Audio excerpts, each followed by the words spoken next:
Donc un grand merci à M. Daniel Habert de venir ce soir.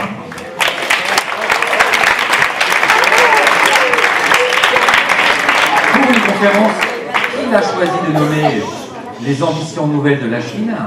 Donc brièvement, monsieur Habert est docteur en sciences économiques pour que vous situiez un petit peu à qui vous avez affaire. Donc monsieur Habert est directeur en sciences économiques, enfin docteur en sciences économiques, il est enseignant.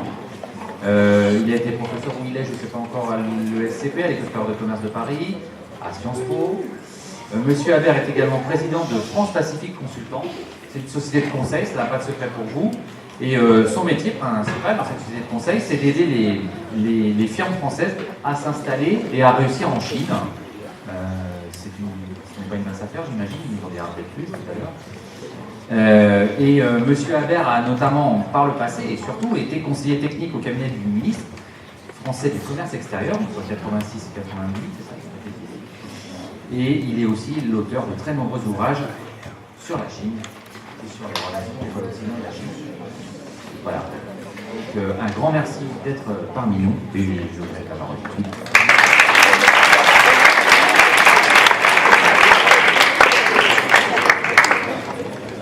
Bonsoir.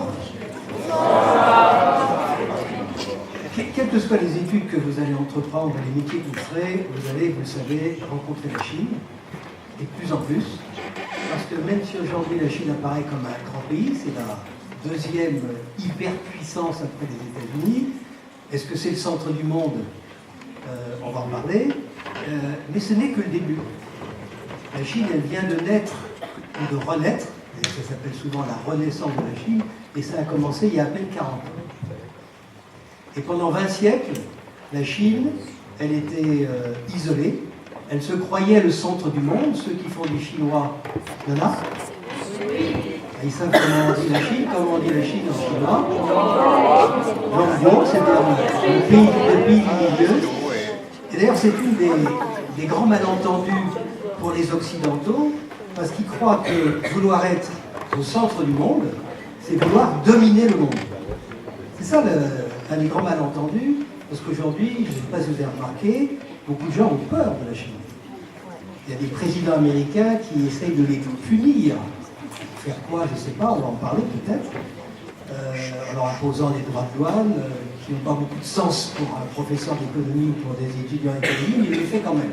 Donc la Chine impressionne, on ne la connaît pas, et donc c'est très important pour vous, pour toutes les années qui viennent, d'essayer de comprendre la Chine, de la connaître, d'apprendre à travailler avec elle, de connaître aussi sa civilisation, pas seulement son économie ou son système politique. Et pour connaître sa civilisation, c'est vrai que apprendre le chinois, ça permet d'aller au cœur d'une civilisation. Je le dis d'autant plus que moi, je ne parle pas chinois. Voilà. Alors, je n'ai pas toujours été professeur. Et aujourd'hui, j'enseigne surtout dans ce qu'on appelle des MBA, je ne sais pas si ça vous parle, des Master in Business Administration, surtout à l'étranger. D'ailleurs, j'enseigne en Chine, à Shanghai, et j'enseigne dans d'autres pays. Et mes étudiants sont un peu plus vieux que vous, ils travaillent déjà, ils ont 30 à 35 ans. Ils sont aussi dissipés que les autres, parce qu'eux, ils ont du boulot. De temps en temps, j'en vois un qui se précipite avec son smartphone parce qu'il a une grosse commande du Japon. Alors j'ai dit, vas-y, prends ta commande et reviens. Donc, on peut être décontracté et vous pouvez être un peu à l'aise, mais c'est vrai que si vous parlez plus fort que moi, je ne peux plus parler. Mais pour l'instant, c'est bien, donc tout va bien. Alors, cette Chine, donc avant d'être professeur, j'étais sur le terrain. C'est-à-dire que j'étais comme un cadre d'entreprise et avec la petite manette, j'ai essayé d'aller vendre des usines en Chine. J'en ai vendu. C'est pas facile parce qu'on n'est pas tout seul à pouvoir les vendre, parce que les Chinois, ils ont le choix. Et puis à l'époque, ils n'avaient pas beaucoup d'argent, donc ils étaient tous en concurrence. Et là, j'ai appris, alors là, je fais la suite de ce que disait M. Borelli, j'ai appris à écouter. Parce que j'ai appris aussi que quand on parle aux Chinois et qu'on leur fait un exposé avec ce qu'on appelle un PowerPoint, d'ailleurs le PowerPoint chez moi c'est que des cartes, pas de mots, parce que les PowerPoint ça tue la communication. C'est ce que c'est un PowerPoint, on écrit plein de choses, et donc les gens lisent ce qu'il y a sur le PowerPoint et n'écoutent pas l'orateur. Et donc j'ai appris une chose, c'est que plus vous parlez, vous n'êtes pas sûr qu'il vous ait compris. Et si vous écoutez la petite musique de ce qu'ils vous disent, par exemple, est-ce que ça vous a intéressé? Peut-être. En gros, ça veut dire non. Et quand ils disent oui, ça veut dire peut-être. Alors vous apprenez qu'il y a des codes de communication qui ne sont pas les mêmes entre les cultures. Ça, c'est un vaste sujet. Je reviendrai, si ça vous intéresse, faire un exposé là-dessus. Mais aujourd'hui, je voudrais replacer la Chine dans le monde et essayer de vous montrer, au fond, ce qu'elle veut. C'est pour ça que j'ai institué cet exposé. Puis je vous laisserai poser des questions si vous avez envie. Les ambitions nouvelles de la Chine. Alors, les ambitions anciennes de la Chine, c'était simplement de se sortir de la misère. Et aujourd'hui, c'est à peu près frais. C'est à peu près frais. En 40 ans, ça s'est appelé le miracle économique chinois. La Chine est passée du pays le plus pauvre du monde, ou un des plus pauvres du monde, à un pays qui est déjà la deuxième puissance économique. Seulement, si on divise la puissance économique par 1,4 milliard de Chinois, c'est pas beaucoup pour chacun. Donc aujourd'hui, ils ne sont pas très riches. Ce qui explique aussi leur attitude un petit peu agressive sur le plan commercial, parce qu'ils disent, vous êtes riches, nous on n'est pas encore riches, alors laissez-nous faire un petit peu plus que vous. On reviendra sur tout ça.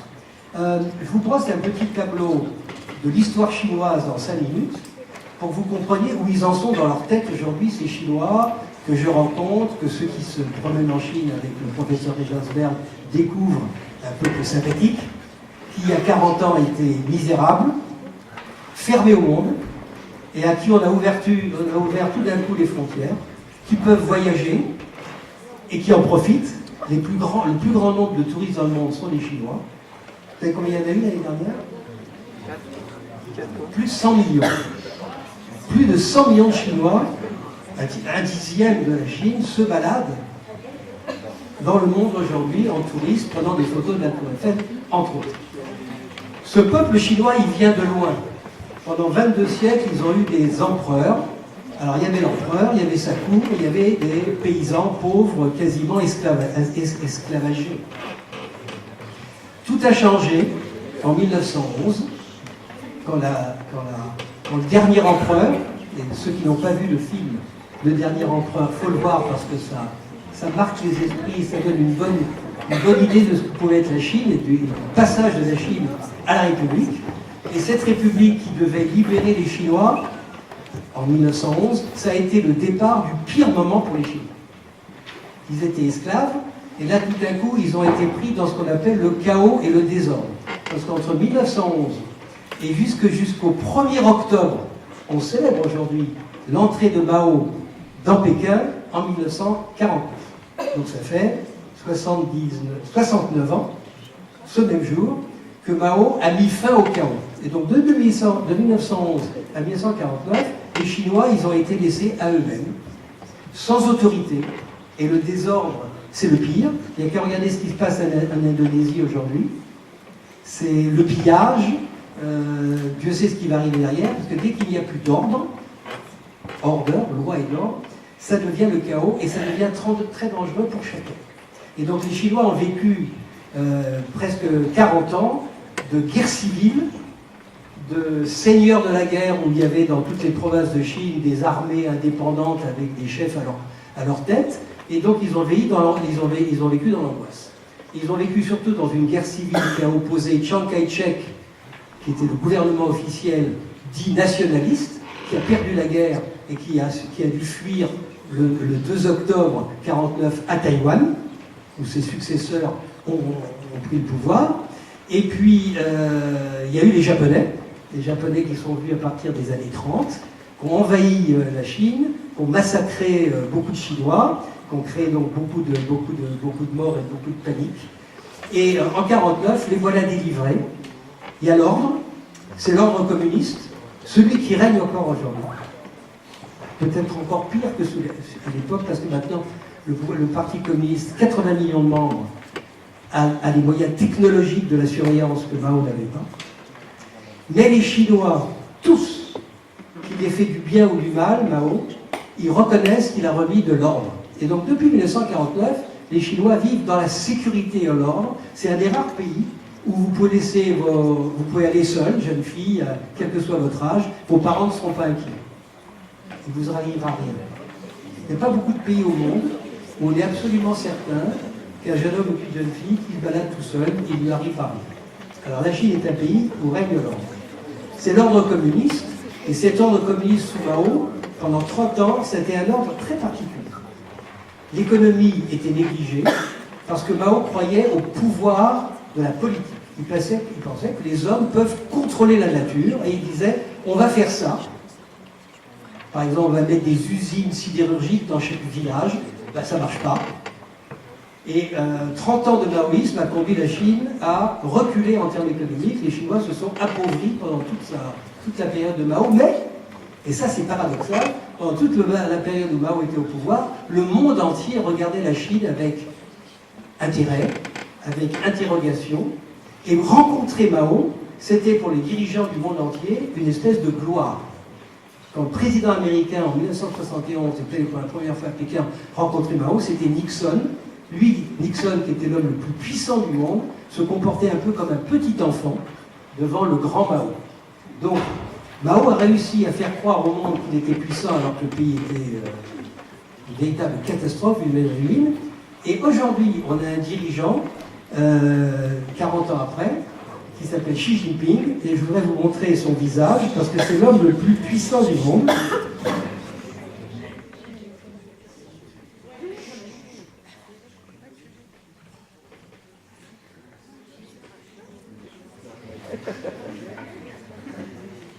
Vous le reconnaissez? Alors regardez bien son visage. Voilà l'homme qui a une puissance absolue.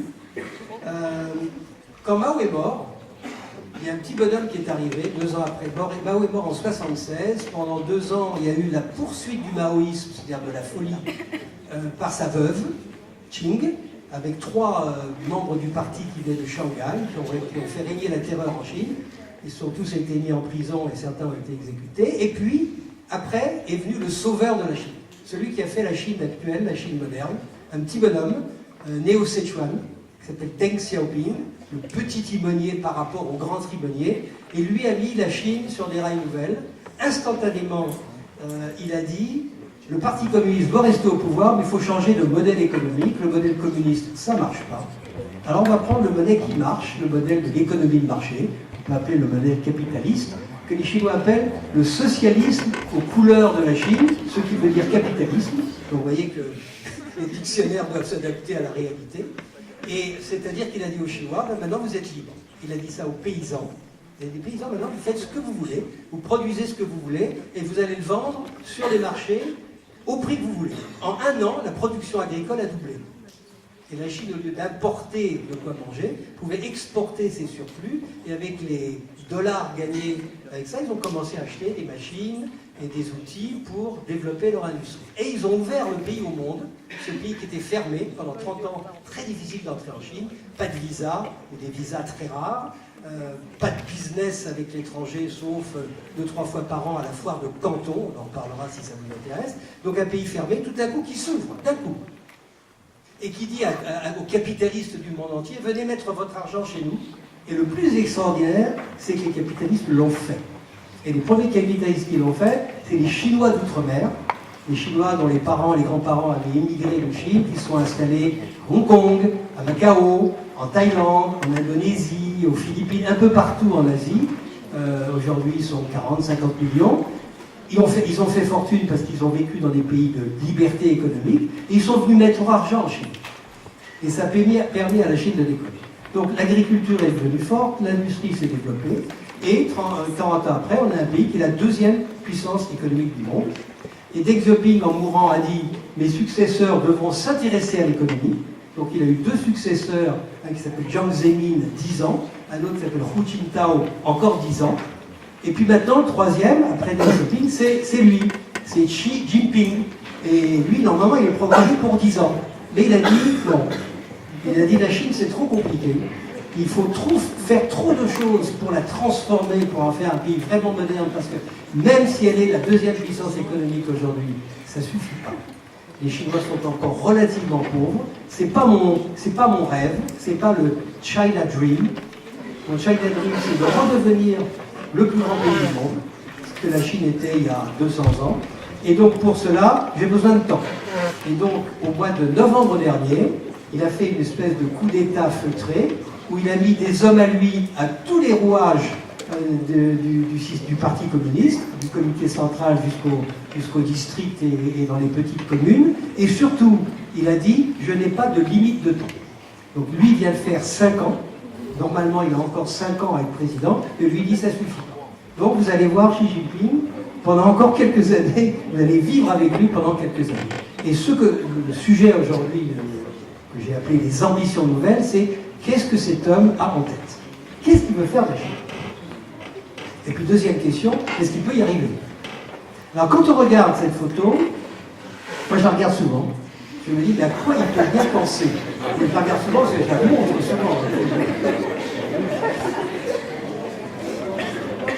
Alors moi je vois deux choses qui sont contradictoires.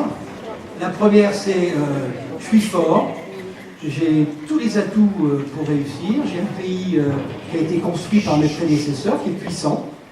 Si vous allez en Chine, vous voyez des industries formidables, vous voyez des industries du monde entier, vous voyez Samsung, vous voyez Sony, vous voyez Peugeot, vous voyez General Electric, Alstom, vous voyez tous les grands noms du monde qui sont là, à côté de firmes chinoises.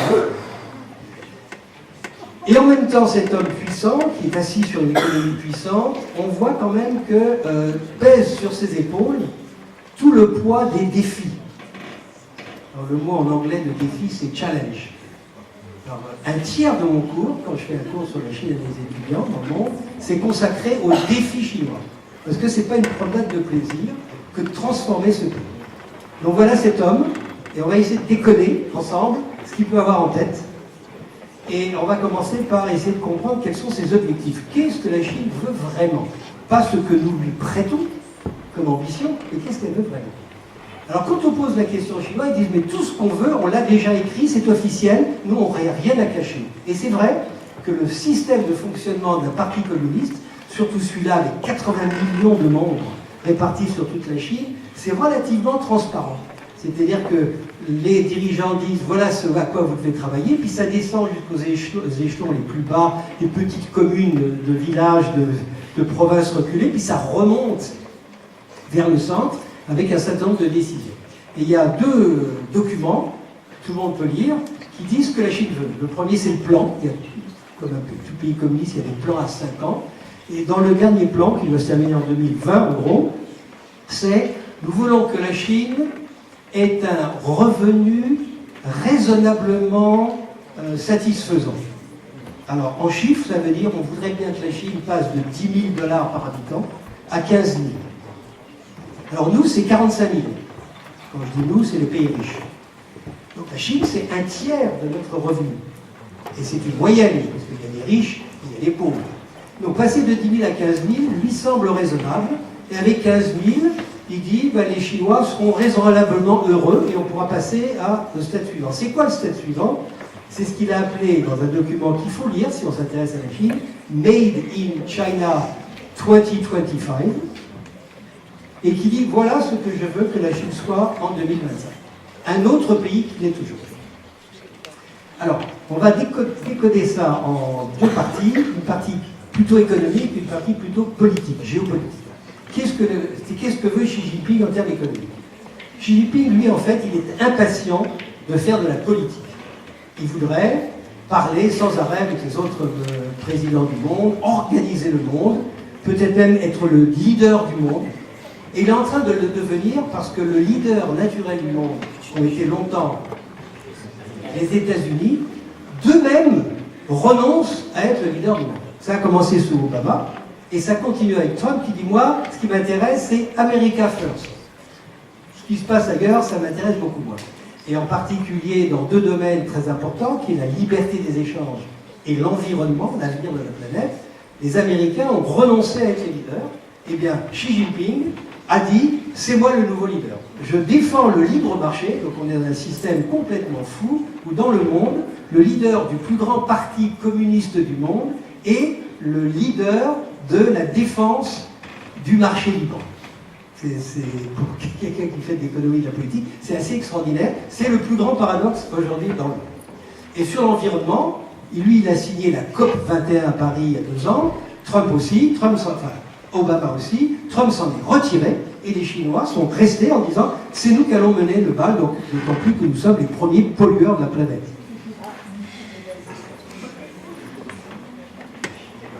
Xi Jinping, voulant prendre un leadership politique, doit d'abord s'assurer qu'il a des moyens économiques.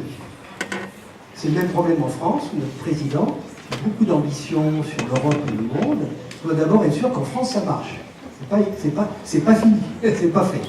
Donc je reviens à Xi Jinping, il faut qu'il transforme la Chine. Donc vous allez vivre dans les 20 prochaines années devant une Chine qui se transforme, et en termes très simples, c'est la chose suivante. Aujourd'hui, la Chine, c'est une espèce de grande entreprise de sous-traitance. C'est-à-dire que les produits qui sortent de Chine, ce n'est pas les produits faits par les Chinois. Ils sont fabriqués en Chine.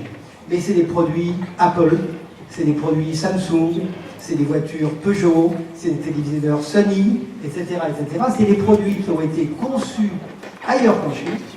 On est venu en Chine en disant à cette usine, fais-moi ça au meilleur prix, et les Chinois l'ont fait. Et ont gagné d'ailleurs suffisamment d'argent pour être la deuxième puissance économique. Donc ça a marché.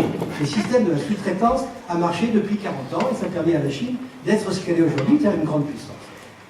Mais pour un Chinois, c'est relativement humiliant.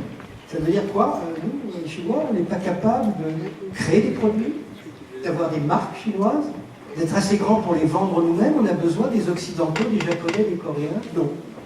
On veut le faire nous-mêmes. Est-ce qu'ils ont raison de le vouloir? Bien évidemment. Chaque pays le veut, mais encore plus la Chine, une des plus grandes civilisations du monde.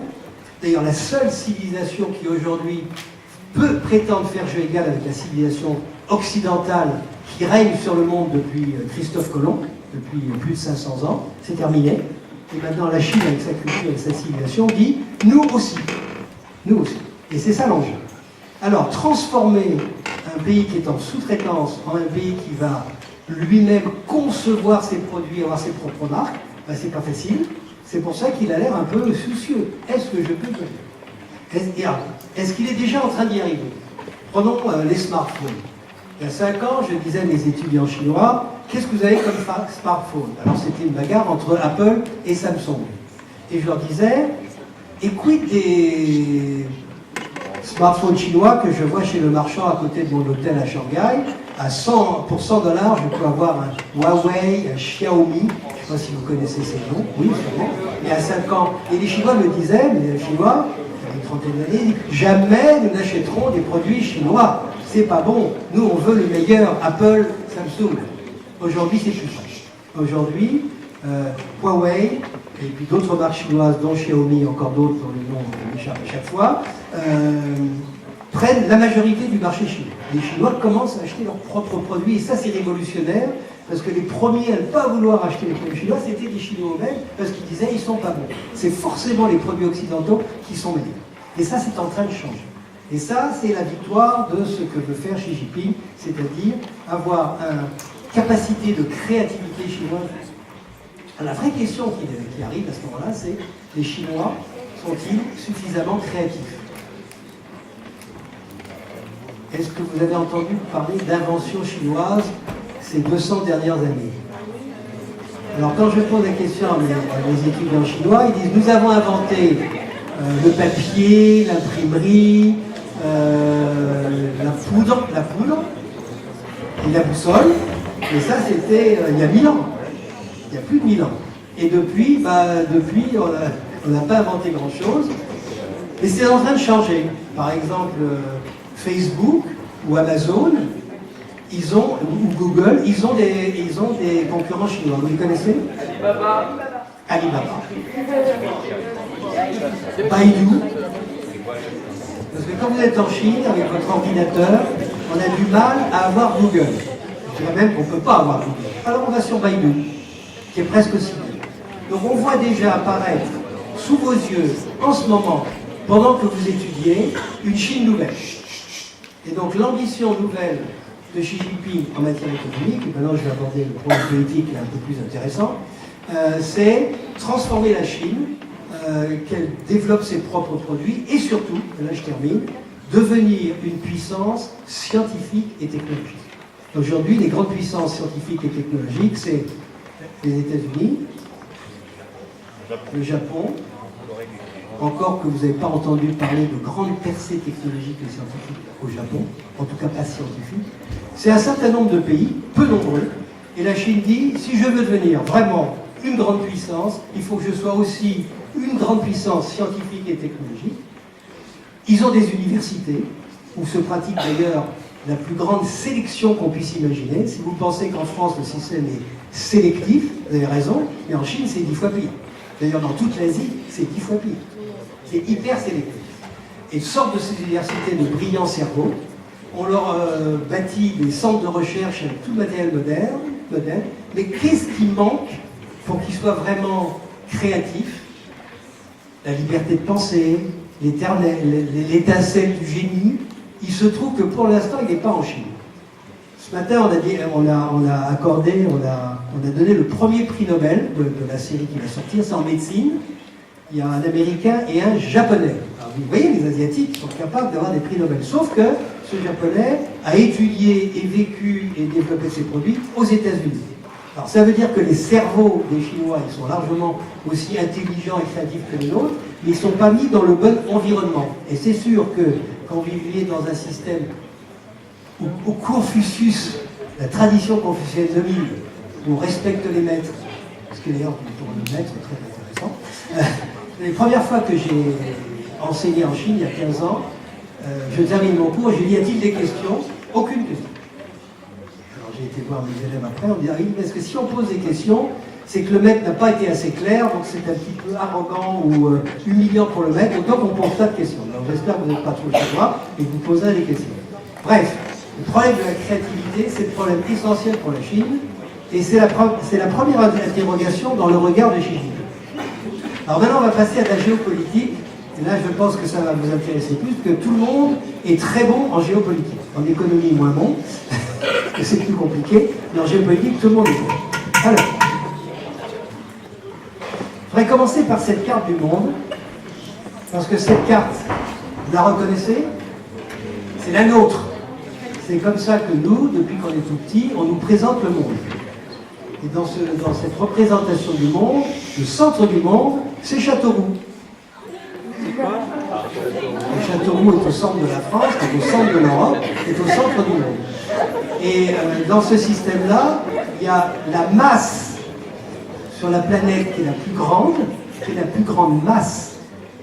Je n'ai pas dit terrestre, parce que c'est une masse aqueuse, c'est un océan, le plus grand du monde. C'est l'océan Pacifique, vous ne le voyez pas. Il est un petit peu à droite et un petit peu à gauche. Donc dans cette carte du monde, vous n'avez aucune chance de comprendre le monde dans lequel vous vivez aujourd'hui. Aucune chance. Parce que nous ne sommes plus au centre du monde, et ça ne veut pas dire que nous ne sommes plus rien. Nous sommes un grand pays, avec beaucoup d'ambition, mais vous voyez bien que par exemple l'Europe, qui serait une bonne taille pour se mesurer aux États-Unis, à la Chine, à la Russie, qui sont des masses humaines énormes, avec 500 millions d'Européens, on ferait le poids. Sauf qu'on n'arrive pas à construire l'Europe. Moi, quand j'avais votre âge, le rêve, c'était la construction européenne. Je ne pense pas que ce soit le vôtre. Ou peut-être que ça l'est. On va faire un sondage.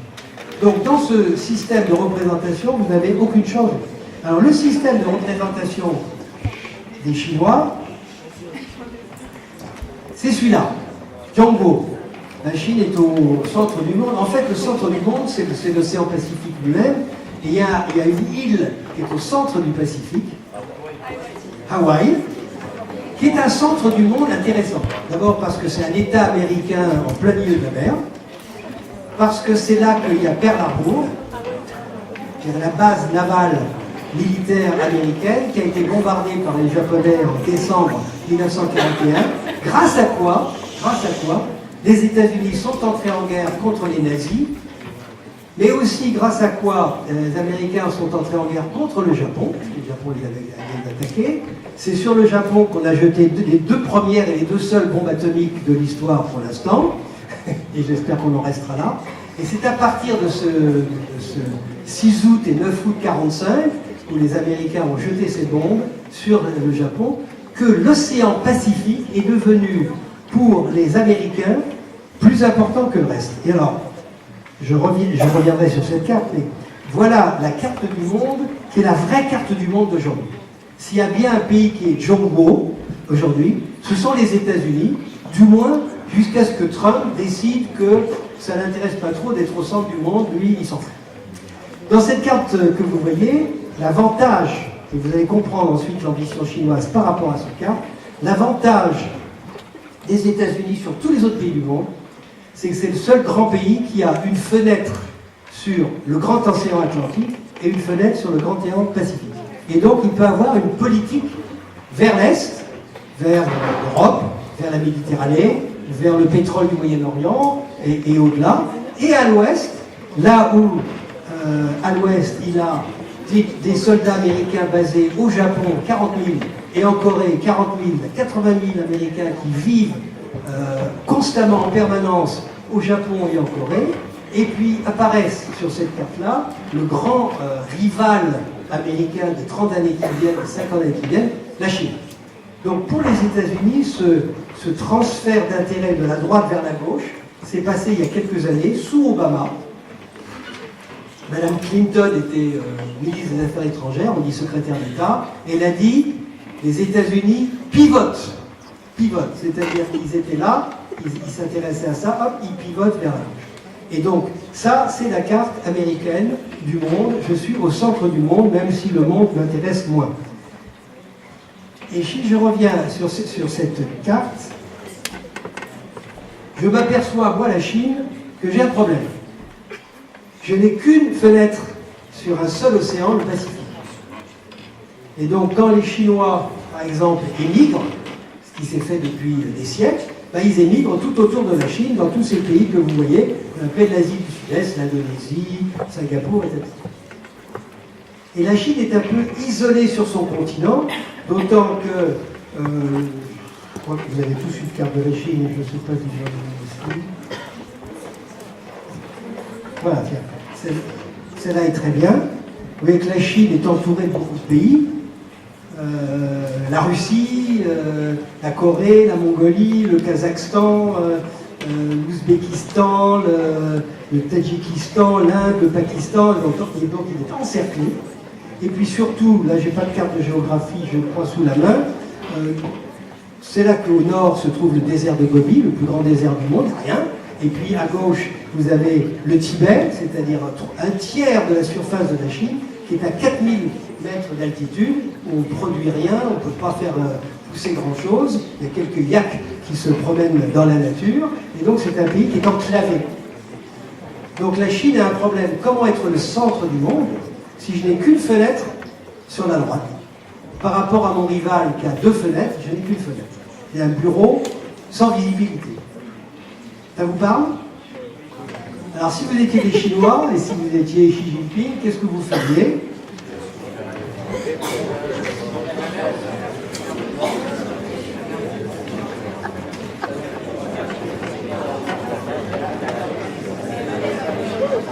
Vous feriez ça. Alors est-ce que vous avez déjà entendu parler du projet qui s'appelle les nouvelles routes de la soie? Voilà. Alors en anglais, alors avant ça s'appelait OBOR, One Belt, One Road, et c'est devenu BRI, Belt and Road Initiative. C'est le projet le plus important de Xi Jinping. C'est pas vraiment lui qui l'a inventé, parce que c'était dans l'air depuis des dizaines d'années, et c'était même les Russes, qui sont juste au-dessus, qui en avaient eu l'idée. Mais il a repris cette idée et il en a fait le centre de sa géopolitique. Donc c'est très important d'avoir ça en tête. Donc, si je résume, et je reprendrai là-dessus, vous voyez la flèche complètement à droite, c'est qu'une des premières préoccupations de la Chine, avant ça, je reviens un petit peu en arrière, c'est s'assurer que cet océan Pacifique, qui est bordé par une mer qu'on appelle la mer de Chine, mer de Chine du Nord, mer de Chine du Sud, aujourd'hui, elle est l'endroit où les bateaux pleins de pétrole, de matières premières et de marchandises sont les plus intenses au monde. Donc il faut faire la police de ces transports. Et qui assure la police de ces mers de Chine? Les Américains, aujourd'hui. Pourquoi? Parce qu'ils disposent de la flotte militaire, porte-avions, sous-marins, destroyers, corvettes, etc., la plus puissante du monde. Alors c'est eux qui font la police. Et les Chinois disent, attendez, vous êtes en mer de Chine. Donc si vous voulez, vous, Américains, faire la police, faites-la de votre côté du Pacifique. du côté de San Francisco et de Los Angeles, laissez-nous la faire. Sauf que, pour l'instant, la Chine n'a pas les moyens de sa politique. On va revenir tout à l'heure aux moyens, mais évidemment, les moyens pour la Chine, c'est de construire une Navy, une flotte militaire puissante à l'égal des Américains. C'est ce qu'ils font en ce moment. Ça coûte cher, ça prend du temps, mais c'est ce qu'ils sont en train de faire. Donc, premier objectif géopolitique, j'assure la police dans les mers de Chine. Je reste chez moi, je suis chez moi. Il y a d'autres ambitions où on en reviendra. Et puis, je vais construire un système qui m'ouvre des fenêtres vers la gauche. Alors, j'en ouvre une par la terre, qu'on appelle en fait, ça s'appelle la belt, la ceinture, c'est la route en fait. Vous voyez que cette route, elle est une grande flèche, mais en réalité, c'est une série de voies qui sont des routes, des autoroutes, des chemins de fer, des ports, des aéroports, des aéroports et des centres vitaux de stockage, comme la ville de Chengdu, qui est au centre de la Chine et qui est le point de départ de tout ça. Et puis, parallèlement, on va construire tout au long entre la Chine et la Méditerranée, ce qu'on appelle, à travers surtout l'océan Indien, on va construire des bases militaires aux navires de la côtière en toute sécurité, en Inde, au Pakistan, un petit peu partout, à Djibouti, pour que nous soyons en pleine sécurité, parce que cette voie maritime, c'est là que transite les questions après. C'est là que transite, essayez de ne pas oublier, alors, c'est là que transite mon pétrole, la Chine a besoin de pétrole, les matières premières, la Chine a besoin de matières premières, et vous voyez que dans cette optique, l'Afrique est également très présente dans l'esprit chinois. C'est une terre encore pas développée, où les Occidentaux n'ont pas laissé que des bons souvenirs. Donc quand les Chinois arrivent, ils disent « Nous ne sommes pas français, nous ne sommes pas anglais, nous ne sommes pas américains, nous ne sommes pas italiens, nous sommes chinois, nous sommes des amis, ils sont bien accueillis, ils sont privés de l'argent. » Et donc ils exploitent les nouvelles mines qui n'ont pas encore été exploitées par les Occidentaux. Il faut bien les faire passer par cette voie. Voilà, en quelques mots, l'ambition chinoise. Refaire une économie, redevenir le centre du monde en consolidant sa fenêtre à l'est et en créant une fenêtre à l'ouest, ce qui, pour les Européens, n'est pas forcément une mauvaise nouvelle. Ça nous relie à la Chine. Alors, je termine rapidement pour vous laisser poser des questions. Il y en a deux questions qui sont essentielles. La première, c'est est-ce qu'il peut y arriver? Est-ce que les Chinois peuvent arriver à redevenir le centre du monde, redevenir Zhongzhou? Est-ce qu'ils peuvent arriver à rivaliser avec les États-Unis, redevenir une première puissance du monde et à co-gérer le monde avec les États-Unis pour les années qui viennent? Ça, c'est l'enjeu. Est-ce qu'ils peuvent y arriver? Quels sont les obstacles principaux? Moi, j'en retiens deux. Le premier, c'est l'obstacle démographique. Le peuple. Alors, il y a deux obstacles. Le premier, c'est ça fait 40 ans qu'on dit aux Chinois, travaillez dur, serrez-vous la ceinture, demain ça sera mieux. Sauf que demain, Xi Jinping vient leur dire, ça sera peut-être mieux, mais il faut quand même continuer à bosser. Parce qu'il faut transformer la Chine, il faut la faire passer de la sous-traitance à ceci, donc il faut mettre les bouchées doubles. Et donc, est-ce que les Chinois ne sont pas fatigués? On a baptisé les Chinois le pays, le peuple le plus résilient. Je ne sais pas comment on dit en chinois, ils sont à la fois résistants, qui a la capacité à supporter des épreuves. C'est vrai que 22 siècles d'épreuves pour les Chinois, ils ont montré qu'ils s'en sont capables. Mais est-ce qu'ils peuvent continuer? C'est une vraie interrogation, et ça explique une chose. C'est qu'au moment même où la Chine se déploie dans le monde, fait la promotion du libre-échange, envoie ses touristes, accueille des millions de touristes, c'est un pays de grande liberté par rapport au monde, en même temps, comme dirait quelqu'un que vous connaissez, à l'intérieur de la Chine, on serre les coudes. Le Parti communiste renforce sa mainmise sur les libertés individuelles en Chine. Donc si vous allez en Chine à ce moment, l'atmosphère, elle n'est pas gaie. C'est plutôt, on ne peut plus faire ce qu'on faisait avant. On ne peut plus parler aussi librement qu'avant. Il faut faire attention à ce qu'on dit. C'est redevenu un peu dangereux de s'exprimer librement. C'est un peu ça. Donc, parce que les enjeux sont lourds, parce que Xi Jinping, son portrait, a des soucis au fond, il ne veut pas que ça bouge trop à l'intérieur pour pouvoir faire tout ça à l'extérieur. Donc c'est compliqué. Donc la vraie question c'est, Est-ce que le peuple chinois va l'accepter? La deuxième question démographique, c'est à cause de la politique de l'enfant unique, qui a été mise en place par le petit timonier Deng Xiaoping en 1980, qui a ralenti la progression démographique de la Chine, et puis qui verra peut-être dans quelques années la Chine diminuer en population, comme le Japon est en train de diminuer, comme la Corée est en train de diminuer, comme l'Allemagne est en train de diminuer, comme l'Italie est en train de diminuer, ça existe. Est-ce que la Chine de l'enfant unique a produit de bons effets? Il y a eu un effet positif, c'est que quand vous avez un grand gâteau et que vous le partagez avec moins de gens, chacun a une plus grosse part. Donc, la croissance chinoise des 40 dernières années n'a pas été compensée par une explosion démographique qui fait que dans les pays d'Afrique, par exemple, il y a des taux de croissance de 5% par an. En France, c'est même pas 2. Mais comme ils font beaucoup d'enfants, la part de chacun reste petite, voire même diminue. En Chine, grâce à la politique d'enfant unique, les gens se sont très vite enrichis directement. Ça, c'est le côté positif. Le côté négatif, c'est que le pays devient vieux. Ils vivent longtemps, ils font beaucoup d'études, et ils font moins d'enfants. Donc la Chine est en train de devenir, comme l'Europe, un pays vieux, sauf que l'Europe a d'abord été riche avant de devenir vieille, et que la Chine risque d'être vieille avant d'avoir été riche. Alors être vieux et pauvre, c'est plus difficile.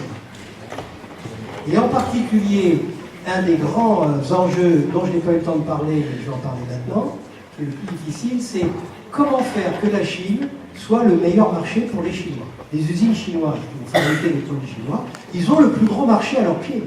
C'est la Chine elle-même, 1,4 milliard de consommateurs. C'est le plus grand marché du monde. Potentiel, parce qu'ils ne sont pas riches. Les 120 millions de Japonais achètent beaucoup plus de produits que les 1,4 milliard de Chinois, ou les 320 millions d'Américains.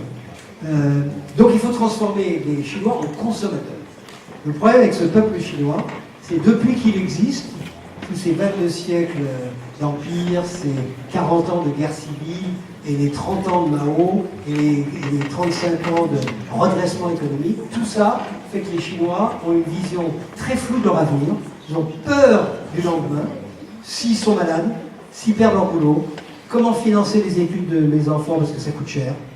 Si je suis malade, il faut que j'attende pendant des heures à l'hôpital public, mais si je donne une petite enveloppe à un médecin, je suis pris tout de suite. Bref, l'argent, on en a besoin. Et pour avoir de l'argent, il faut épargner. Et vous avez ce paradoxe d'un pays pauvre qui est le plus grand épargnant du monde. Et le pays le plus riche du monde, les États-Unis, les gens n'épargnent pas. Ils dépensent tout ce qu'ils ont. Ce qui explique d'ailleurs pourquoi il y a un déficit commercial que Trump ne pourra jamais corriger parce que ça vient de là. Donc comment transformer les Chinois en consommateurs? Ça ne suffit pas de leur dire consommer, parce qu'ils ont peur. Donc il faudrait rendre les études moins coûteuses, il faudrait surtout créer une sécurité sociale comme on a en France. On est habitué, on ne voit plus que c'est formidable, mais il faut la créer. La créer à l'échelon de toute la Chine, elle n'existe que dans certaines grandes entreprises. Il n'y a pas d'assurance chômage, il n'y a pas vraiment de retraite pour la plupart des Chinois. Donc, qu'est-ce qu'on fait quand on est vieux, et si les enfants ne sont pas là, etc. Donc, tous ces soucis que les Chinois ont, on ne peut les en débarrasser, pour les inciter à consommer tout de suite, qu'en leur offrant des mutualisations, une sécurité sociale, ce qu'on appelle l'État-providence, en anglais welfare state, qui existe dans la plupart des pays, qui n'existe pas encore en Chine.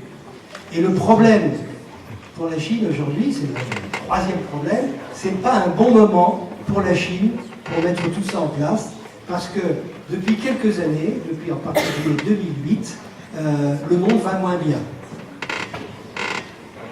Il y a eu la crise de l'Occident, qui a commencé aux États-Unis en 2007, avec la crise dite des subprimes, je ne sais pas si ça vous parle. Il y a eu la faillite d'une grande banque américaine, Lehman Brothers. La crise est venue en Europe, où elle est encore là, et ça a réduit les capacités d'achat de produits chinois. Donc les exportations chinoises ont diminué, la croissance chinoise est passée de 10 à 9, à 8, à 7, maintenant elle est à 6,5. Donc c'est des soucis, et donc les relais du marché américain, du marché européen par le marché chinois n'est pas encore là. Donc le moment, le timing où Xi Jinping doit faire tout ce qu'il est en train de faire est un moment difficile. Et en plus Trump arrive et il dit les Chinois, vous n'êtes pas loyaux, je vous laisse plus faire ce que vous voulez. Il aggrave la situation. D'ailleurs, il le fait sciemment. La seule façon que les Américains ont trouvé aujourd'hui pour briser les ailes des pays qui leur font de la concurrence, qui les menacent, c'est des sanctions économiques. Ils le font en Iran, et ils sont en train de le pratiquer avec la Chine, en mettant des droits de douane sur les produits chinois qui arrivent aux États-Unis, produits chinois qui en fait sont souvent des produits américains, comme Apple ou d'autres. Donc c'est assez paradoxal, et voilà donc tous les soucis de Xi Jinping. Donc vous voyez qu'il a raison d'être soucieux, et vous verrez en lisant les journaux si chaque jour qui vient, la Chine arrive à résoudre cette équation difficile d'être à la fois une superpuissance économique, une grande puissance mondiale grâce à ses routes de la soie, et en même temps de faire en sorte que les Chinois, qui gagnent déjà pas beaucoup d'argent, épargnent moins et dépensent plus. Vous comprenez pourquoi il a l'air soucieux un peu sur la photo. C'est peut-être pas le poste le plus enviable du monde. Et la dernière question qu'il faut se poser, ça va me servir de conclusion. Et nous, vers nous, les Français, nous, les Européens, par rapport à la Chine, qu'est-ce qu'on pense? Alors ça, c'est intéressant, et je me dis que c'est à vous de répondre, mais je vais juste faire un panorama. Quand la Chine s'est ouverte, dans les années 80, le monde entier a regardé la Chine avec sympathie.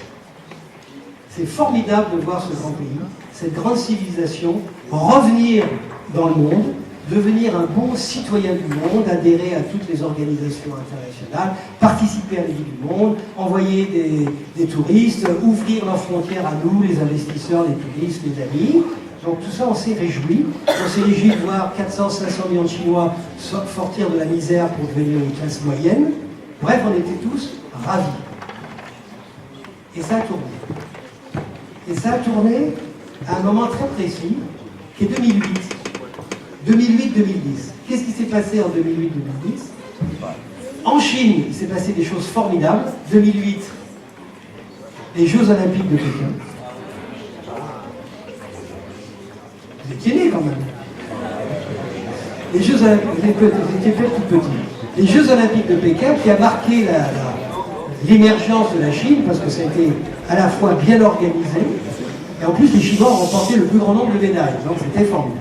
Et 2 ans après, il y a eu l'exposition universelle de Shanghai qui a montré à la Chine, au monde entier, que la Chine était un grand pays moderne, surtout Shanghai, une très belle image pour le monde. Donc ça, c'était la Chine au fait de sa puissance.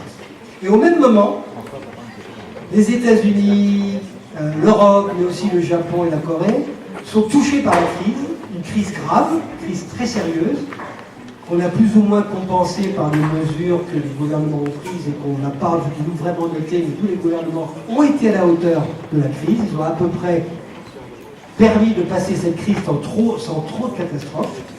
Mais en même temps, tout ça a montré que l'Occident, ou les pays riches, s'affaiblissait au moment où la Chine montait. Et ça a créé une image d'une Chine triomphante. Zhongguo voulait plus dire centre du monde, mais domination du monde, et on a commencé à avoir peur de la Chine. J'ai fait plein de conférences qu'on m'obligeait à faire sur le titre « Faut-il avoir peur de la Chine ?» Alors je faisais ma conférence en 2 parties. Oui, il faut avoir peur de la Chine pour telle ou telle raison. C'est un pays fort, puissant, qui a beaucoup d'avantages. Non, il ne faut pas avoir peur de la Chine parce que ce n'est pas un pays qui est agressif. Toute l'histoire chinoise montre qu'elle n'a jamais vraiment voulu sortir de là où elle est. Vous savez que 50 ans avant Christophe Colomb, il y a eu un Christophe Colomb chinois. Qui connaît son nom?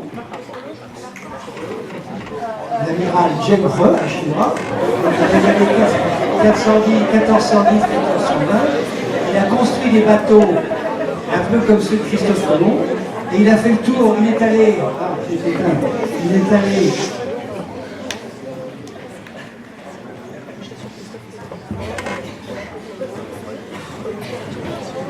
Ça reviendra. Il est allé dans l'océan Indien, ils sont allés jusque sur les côtes africaines, et les bateaux chinois de la côte africaine ont rapporté à la cour de Pékin des zèbres et des girafes.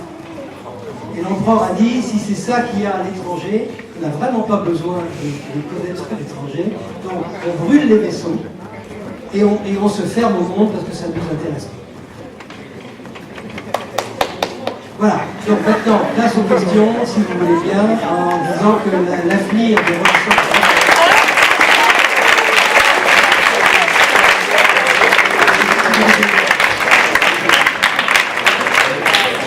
Alors, qui se lance?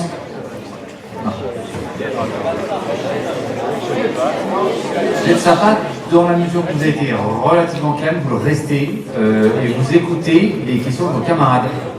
Sans vous manifester, accepte, François, s'il te plaît.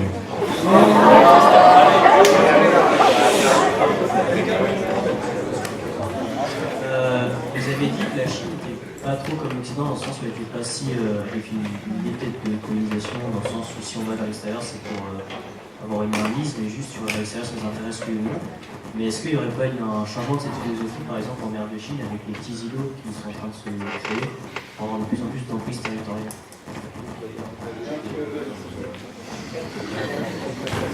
Alors c'est vrai que, alors, je répète la question, défendu, est-ce que la Chine, dont on dit qu'elle n'est pas très agressive, quand même, elle a la voie très agressive dans ce qu'on appelle la mer de Chine du Sud, où il y a des îles, ou plutôt des petits archipels, qui s'appellent les Spratleys et les Paracels, on s'en fout un peu, et qui sont des îlots, au fond, contestés. Il y a beaucoup de pays qui disent c'est à moi. Il y a la Chine, mais il y a aussi les Philippines, la Malaisie, la Thaïlande, le Vietnam, parce que bon, ils sont au large de plusieurs pays. Si ça s'allume, et si vous pouvez le faire marcher, ça va être renoncé. Et là, la Chine, effectivement, elle a dit bon, pendant qu'on discute de savoir qui c'est, moi, j'installe des aéroports, des bases, etc. Donc c'est une politique de puissance. C'est vrai. Le vrai problème de la Chine dans les mers du Sud, c'est que la Chine, et ça c'est très important, je ne l'ai pas dit, si vous êtes chinois et vous regardez une carte de la Chine, je vous en montrer une autre qui est plus claire.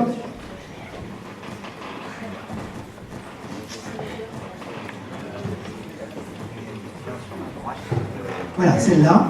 Vous voyez que la Chine, du nord au sud, est entourée du Japon, qui est un allié des États-Unis, de la Corée du Sud, qui est un allié des États-Unis, de Taïwan, qui est un pays allié des États-Unis, des Philippines, il y a encore des bases américaines, du Vietnam qui, ayant fait la guerre avec les États-Unis ayant détruit au napalm la moitié du Vietnam, sont devenus les meilleurs amis du monde. Ça, c'est des surprises de la géopolitique.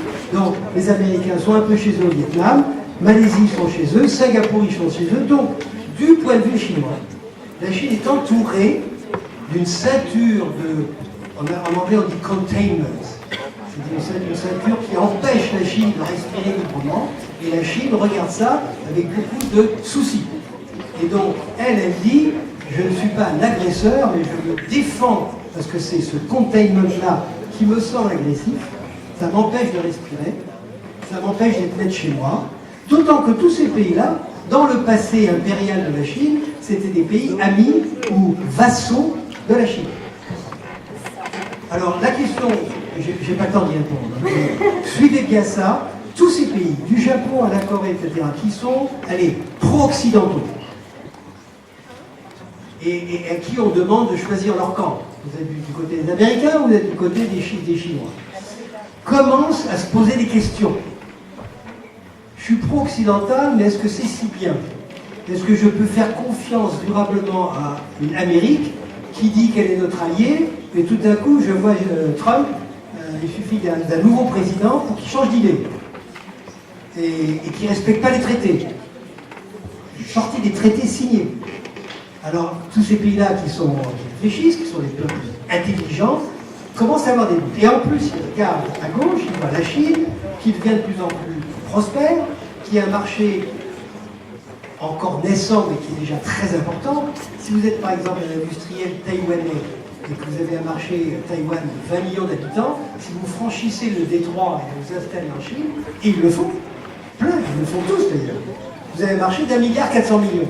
Même s'ils ne sont pas tous riches comme à Taïwan, ça fait un sacré paquet de gens, d'autant plus qu'ils vont avoir de plus en plus de pouvoir d'achat. Donc ces pays-là commencent à se poser des questions. Voilà. Donc ce que fait la Chine dans les îlots, oui, c'est agressif, c'est une politique de puissance, mais comme ils disent, on n'est pas tout seul. Bonjour, je me demandais qu'est-ce que vous pensez des investissements récents de la Chine en Afrique et si vous ne trouvez pas que c'est un peu inquiétant? Ça, c'est une bonne question, parce qu'une des raisons fondamentales pour laquelle tous les pays du monde commencent à avoir peur de la Chine, pourquoi vous avez peur de la Chine? Parce qu'ils sont en train d'acheter le monde entier, etc. Ça nous fait peur. Alors, regardez la réalité. Commençons par l'Afrique. Dans quoi ils investissent les Chinois? Dans les mines. Des mines de cuivre, des mines de charbon, des mines de fer, parce qu'ils ont besoin de matières premières. Ils arrivent tard, les Chinois. Parce que ça fait un siècle et demi que les Anglais, les Français, les Japonais, les Coréens, les Américains investissent en Afrique à coups de milliards. Et ils ont pris toutes les meilleures mines. Donc quand les Chinois arrivent, il ne reste plus que les moins bonnes mines, si j'ose dire. Les mines qui sont plus profondes, qui ont moins de teneur en fer, qui sont moins rentables. Il faut creuser d'abord pour la trouver. Il faut construire un chemin de fer pour acheminer le fer jusqu'au port, puis il faut créer un port. Donc ils sont obligés de dépenser beaucoup d'argent pour avoir accès à des mines qui ne sont pas les meilleures du monde. Alors est-ce que c'est inquiétant?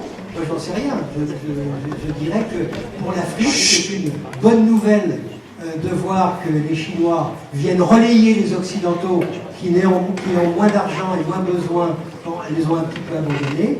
Donc du point de vue des Africains, ils sont ravis. Du point de vue des Occidentaux, ils râlent un peu, d'où votre question, mais au fond, ils trouvent que c'est tout à fait normal. Maintenant, il y a un deuxième type d'investissement qui est beaucoup plus intéressant, c'est quand les Chinois achètent, par exemple, le port du Pirée en Grèce, ou l'aéroport de Châteauroux, centre du monde en France, ou encore mieux, des entreprises de haute technologie dans toute l'Europe et aux États-Unis.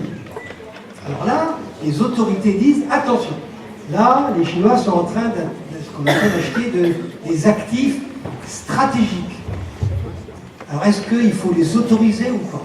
Il faut dire que les Chinois investissent aujourd'hui et que dans les 70 ans qui viennent de s'écouler depuis la fin de la Deuxième Guerre mondiale, depuis 1945, les Américains et les Européens, les Japonais et les Coréens ont déversé des torrents de milliards dans le monde entier pour acheter. Les Japonais ont acheté une partie du monde, les Américains possèdent à peu près un tiers des actifs européens, y compris des vins de Bordeaux. Donc, si vous voulez, les investisseurs précédents avant les Chinois, ils ont déjà acheté beaucoup. Bon, est-ce que les Chinois sont différents des autres? Est-ce qu'ils se comportent? Non, pas du tout. Donc, si on veut, nous, leur interdire d'acheter les actifs, il faut d'abord définir ce qui est vital pour nous et ce qui n'est pas. S'ils achètent un port, est-ce que c'est mauvais? Pour les Grecs, c'est excellent que la Chine gère le port de Pirée, le port d'Athènes, parce qu'il le gère bien. Avant, c'était un port qui n'était pas efficace, donc les gens évitaient d'aller là. Maintenant que c'est géré par les Chinois, les gars ils bossent, et donc ils reviennent au Pirée, ils reviennent en Grèce, donc c'est une bonne nouvelle pour les Grecs. Et nous, ça ne nous enlève rien, parce qu'il n'y avait rien avant. Donc cette histoire des investissements chinois, vous entendrez beaucoup parler, c'est une question ouverte, vous entendrez beaucoup de bêtises, relayées par les journalistes qui aiment bien quand même relayer les bêtises, parce que ça fait du buzz, parce que ça fait des articles de journaux, et on peut mettre en grand titre « Les Chinois sont en train d'acheter le monde, on est foutus ». Ce n'est pas vrai, ça se sent vraiment. Donc il faut avoir la tête froide, il faut regarder les chiffres, il faut les comparer avec nous, et donc la conclusion c'est qu'ils peuvent acheter, il y a encore beaucoup à acheter, et nous on est très contents de le leur. J'avais plein de questions pour voilà. Allez. Essayez d'être concis dans vos questions. Hyper rapide, en fait, je voulais vous demander, parce que quand j'étais en Chine, j'ai rencontré un entrepreneur qui me disait qu'à chaque fois qu'il avait un projet, il devait avoir l'accord du parti politique, enfin le communisme, et du coup je voulais savoir si ça ralentissait pas trop tous les projets de développement qu'il pouvait y avoir en Chine, puisque le parti, quand il n'était pas d'accord, c'est une très bonne question sur, au fond, le système décisionnel des investisseurs chinois. Et d'abord, qui sont les investisseurs chinois? La plupart du temps, ce sont des entreprises, des firmes. Une bonne moitié de ces entreprises en Chine, elles sont des entreprises d'État. Vous savez comment on dit en chinois, enfin en anglais, pour les désigner, SOE, State Owned Enterprise, des entreprises dont l'État est propriétaire. Donc si l'État est propriétaire, c'est que le Parti communiste est propriétaire, et donc c'est effectivement l'État, le parti, c'est très lié. L'État, c'est le parti, et le parti, c'est l'État. Ceux qui prennent la décision d'acheter, et souvent ces achats sont des achats stratégiques, qui correspondent à des visions et des objectifs à long terme. C'est comme ça que se prend la décision. Et puis l'autre moitié des entreprises chinoises, elles sont privées. Alors il faut comprendre ce que c'est qu'être privé en Chine. Souvent, ces entreprises d'État qui ont été vendues à des amis du parti. Alors c'est privé, mais c'est pas vraiment privé, parce que l'État est toujours là derrière. Et puis dans toutes les entreprises privées, il y a des représentants du Parti communiste, comme il y a des syndicats qui font aussi partie du système communiste. Donc même les entreprises privées, elles ne sont pas totalement libres d'investir. Donc ça se négocie. C'est-à-dire que le chef d'entreprise, et c'est souvent des chefs d'entreprise privés, qui ont des objectifs privés, ils veulent développer la boîte, bon, ils vont demander l'accord du Parti communiste, implicite ou explicite. Surtout, le plus important, c'est pas celui-là.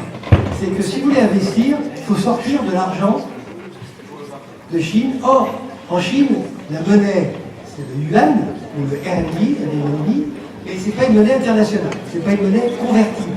Donc, si vous voulez investir 10 milliards, vous êtes une entreprise chinoise, 10 milliards en Afrique, il faut aller demander à la Banque centrale de Chine, la Banque populaire de Chine, est-ce que vous pouvez changer mes RMB en dollars pour que je puisse, avec les dollars, acheter une mine de charbon quelque part en Australie ou en Afrique, parce qu'en Afrique et en Australie, ils ne veulent pas des RMB, ils veulent des dollars. Alors la Banque centrale dit, bah oui ou non. Et évidemment, la Banque centrale, le patron, il est membre du Parti communiste, c'est même quelqu'un qui a un rang de grand ministre, donc ça dépend de la politique chinoise. Par exemple, ces toutes dernières années, comme il y a eu la crise en Occident, les Chinois ont beaucoup moins vendu qu'avant, les exportations étaient, ils ont continué à acheter beaucoup, parce qu'il y a en fonction du pétrole et de la matière première, alors les réserves de la Chine ont fondu. Et la Banque centrale de Chine a dit au secours, il ne faut pas qu'elle fonde trop, parce que ça c'est notre réserve, c'est notre trésor. Et à ce moment-là, on a vu le gouvernement et son outil, la Banque de Chine, disent eh ben, ces investissements-là, on n'en veut pas. Donc on commence à sélectionner le type d'investissement qu'on autorise les Chinois à faire. S'ils veulent acheter des hôtels et des grands immeubles de luxe place de la Concorde, on leur dira non. Mais s'ils veulent acheter une usine avec des robots extrêmement performants, on leur dira oui. Alors, on a encore une dizaine de petites minutes, je sais qu'il y a plein de questions. Non, attends, ton camarade.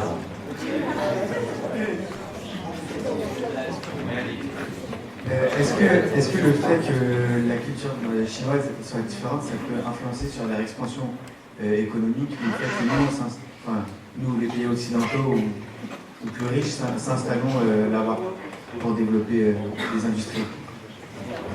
Alors c'est une question extrêmement importante. Extrêmement importante. Une partie de ma vie, je l'ai consacrée à aider des entreprises françaises à s'installer en Chine. Et en particulier à trouver un partenaire chinois. Avec qui on signait une co-entreprise en anglais, une joint venture. Donc c'est une entreprise 50-50 ou 40-60 où on est associé à des Chinois. Alors là, je peux vous dire que la culture, ça joue. Parce que chaque jour, il faut prendre des décisions en commun. La mentalité et donc la culture et la civilisation qu'il y a derrière ne sont pas les mêmes. Et on ne prend pas forcément les mêmes décisions. Par exemple, nous, ce qu'on appelle le long terme, c'est 15 ans. Un Chinois, quand il dit c'est quoi le long terme, c'est 4 à 5 ans. Donc la vision chinoise, elle est plus urgente que la nôtre. Et donc si on dit on veut investir à long terme et que le Chinois il entend 5 ans et que vous voulez dire 15 ans, vous voyez déjà qu'il y a une différence dans la pensée, dans les paysages mentaux des Chinois. Et donc c'est vrai que pour négocier, pour gouverner, pour travailler ensemble avec les Chinois, le problème de la culture, il est essentiel. Je disais en rigolant un peu en introduction, quand un Asiatique en général et un Chinois en particulier dit peut-être, ça veut dire non, mais quand il dit oui, ça veut souvent dire peut-être. Et surtout qu'ils disent jamais non. Parce que non, c'est pas gentil. Alors, on ne dit pas non. On essaie de faire comprendre à l'interlocuteur occidental que c'est non. On essaie de comprendre par toi-même parce que tu n'as pas envie de dire non. Ça, c'est un exemple anecdotique. Mais dans le quotidien, dans la gestion à court terme, moyen terme, long terme de l'entreprise, oui, la culture, la différence culturelle est énorme. Et si vous demandez aux firmes françaises qui sont installés en Chine. Prenez L'Oréal. Souvent, j'emmène des étudiants ou des hommes d'affaires en Chine et comme j'ai des amis chez L'Oréal à Shanghai, je demande au patron de L'Oréal de nous faire un petit topo, c'est comment vous développez des produits français, L'Oréal, en Chine. Alors, on a commencé par faire des erreurs parce qu'on a mis, par exemple, on croyait faire plaisir aux Chinois en mettant comme photo d'artistes connus en Chine Gong Li. Parce que pour nous, les Français, Gong Li, je ne sais pas si ça vous parle, Gong Li. Tous les Français de ma génération étaient amoureux de Gong Li. Maintenant, elle en voit 50 ans. Elle est encore très belle. Bref, alors que pour les Chinois, la beauté de Gong Li, c'est très secondaire. C'est pas ça leur façon de voir la beauté. Donc, il y a beaucoup d'erreurs que les Occidentaux ont commencé par commettre, et puis ils s'adaptent, il faut s'adapter. Donc la question est bonne, oui, c'est une vraie problème. Et puis je voudrais déplacer votre question pour dire aujourd'hui, parce que c'est important que vous en ayez conscience, dans ce monde qui est globalisé, ce que nous appelons les valeurs, les droits de l'homme, la démocratie, tout ce dont on est très fiers, c'est qu'on a baptisé récemment, en 1945, de universel, Déclaration universelle des droits de l'homme. Pour les Chinois, c'est pas universel. C'est les droits de l'homme, c'est les valeurs occidentales. Et puis nous, les Chinois, et d'ailleurs les Japonais, les Coréens, les autres, pareil, nous, on a une autre vision des droits de l'homme, de la démocratie, des libertés, du rapport entre l'individu et la société. Ce sont les nôtres. Et maintenant qu'on est puissant économiquement, eh bien on va les mettre en avant. Et donc, la vie que vous avez devant vous, les années de travail que vous avez devant vous, surtout si vous faites des choses à l'international, vous preniez en compte que l'époque où l'Occident a été maître du monde, c'est fini, que l'idée que nos valeurs sont des valeurs pour tout le monde, c'est fini aussi. Il va falloir négocier pied à pied avec les valeurs des autres. Donc il faut les écouter, il faut entendre ce qu'ils veulent dire. C'est pas toujours contradictoire avec les nôtres, au fond. Les gens veulent tous la même chose. Quand je dîne avec des amis chinois, finalement on se dit, mais au fond, on est pareil. On aime les mêmes choses, on a les mêmes idées, on peut vraiment se comprendre.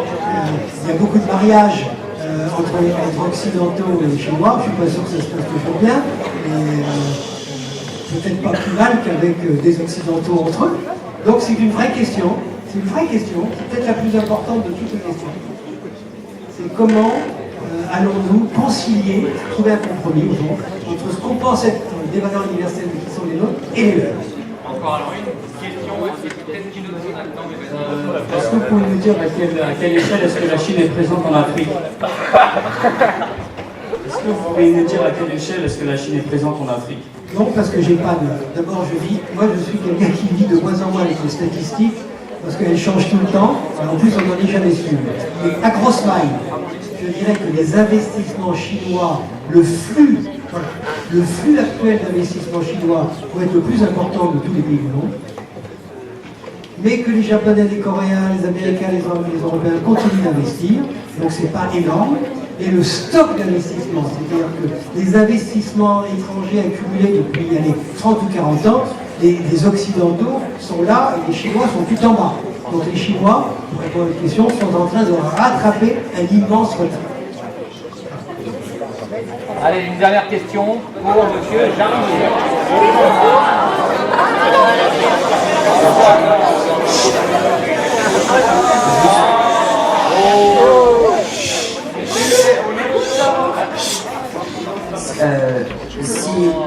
Si on laisse un peu l'idée, juste la question de la domination économique, on comprend plus la question de la paix, on va dire, peut-être la paix mondiale et peut-être l'émancipation des peuples et tout, même en Afrique justement, et l'autonomie de l'Afrique.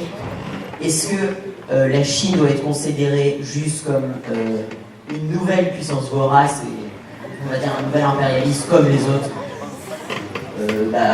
qui s'opposent plutôt à cette paix-là? Ou est-ce que les nouvelles routes de la soie peuvent être une opportunité de co-développement et de prospérité générale avec l'Afrique? C'est une belle question pour la conclusion. Je crois que depuis 1945, depuis la fin de la Deuxième Guerre mondiale, tout le monde est d'accord pour dire que l'impérialisme, au sens vraiment fort du terme, c'est terminé. Terminé. Tous les empires ont disparu. Les empires ont disparu. Il y avait 60 pays en 1945 à l'ONU. Maintenant, il y en a presque 200. Donc les empires sont devenus des pays, des nations, des États-nations. Et donc l'impérialisme, c'est fini. C'est remplacé par quoi? D'abord, pour la plupart des gens qui sont objectifs, c'est la concurrence. La concurrence, ça a remplacé l'impérialisme. Si vous êtes meilleur, vous allez gagner. Et donc le meilleur moyen d'être plus fort que les autres, c'est d'être plus compétitif. D'ailleurs, c'est un des grands problèmes de la Chine, c'est de devenir vraiment compétitif, pas seulement parce que les salaires sont les plus bas. Je vous ai dit qu'il fallait les augmenter pour que la Chine devienne des consommateurs. Donc il faut trouver des sources de productivité. C'est le maître mot. Productivité, compétitivité, c'est ça qui donne la force aux gens. Au pays pour pas dominer, mais pour prendre leur juste part. Donc on est plutôt dans un système, non pas impérialiste, mais de concurrence. Les routes de la soie, elles ont été, elles sont dans le projet chinois des co-investissements dans tous les pays qui sont traversés. Donc les Chinois viennent en disant voilà, il faut construire une portion de route, ça coûte 100, nous on met 50, vous en mettez 50. C'est comme ça que ça se passe. Alors quand on traverse des pays très pauvres, ça pose des problèmes parce qu'ils disent on n'a pas les 50. Alors il y a des banques. Il y a une banque en particulier qui est à Shanghai, qui s'appelle la Banque d'infrastructure de l'Asie, à laquelle coopèrent pratiquement tous les pays du monde, dont la France, et qui va prêter à celui qui n'a pas les 50 millions, la moitié des 50 millions pour les mettre. Donc oui, vous avez raison, ceux qui aujourd'hui ont peur de la Chine font de la propagande anti-chinoise, ils ont le droit de le faire, considèrent la Chine comme un danger, comme une menace, vont parler d'impérialisme chinois, ce que les Chinois ne comprennent pas, parce qu'ils disent nous les impérialistes, on les a bien connus, ils s'appellent les Américains, on les a connus en 1840, c'était les Anglais, les Français, etc. Donc moi je crois fondamentalement que l'impérialisme a disparu. Aujourd'hui, c'est un coup d'argent qu'on s'installe. Alors c'est vrai que la question sur les investissements, dont les routes de la soie, sur les investissements, c'est vrai que c'est par l'argent qu'on y va, mais l'argent n'est pas extensible. Même la Chine aujourd'hui qui est riche, ça va durer qu'un temps. Elle est riche aujourd'hui parce qu'elle exporte beaucoup plus qu'elle n'importe, donc elle fait des réserves d'argent qu'elle peut investir, mais demain ça ne sera pas forcément le cas, parce que l'industrie est en train de changer, elle devient l'industrie du cerveau, l'intelligence artificielle, la high-tech, etc. Et du coup l'avantage spécifique de la Chine, qui est une grande population où les salaires sont très bas, est en train de disparaître au profit de la créativité, de la productivité. Et donc là, c'est plutôt que le meilleur gagne, c'est ça qui va faire l'impérialisme. Merci beaucoup.